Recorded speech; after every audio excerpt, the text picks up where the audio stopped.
Hello, hello, hello guys, mga igan, mga best friend, mga bossing.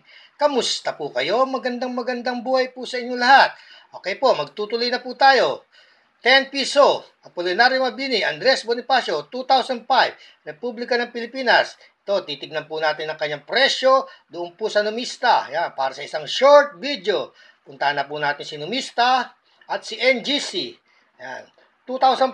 Ayan, alamin natin 2005, no? Ayun, ang 2005. 2005, yan. Isang klase lang ang 2005. 57.18 ang kanyang uncirculated, almost uncirculated, 57.18. Yan na po ang pinaka-value niya, hindi na po bababa yan. Bagkus, tataas pa po yan. Puntahan naman natin siya sa NGC. Sa NGC naman po, ang 2005, ayun. Sundan lang natin to.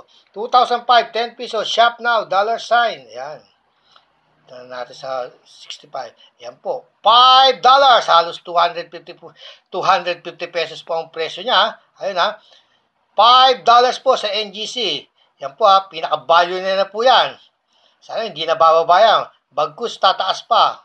Mas maganda magbigay ng presyo sa NGC, no?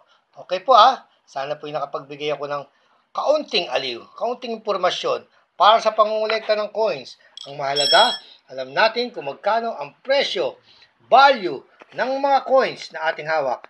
Hanggang sa muli, lagi po nating tatandaan, ang mga barya ay bahagi ng kasaysayan at tayo po ay bahagi ng kasaysayan ng Pilipinas. Bye for now. Don't forget to subscribe.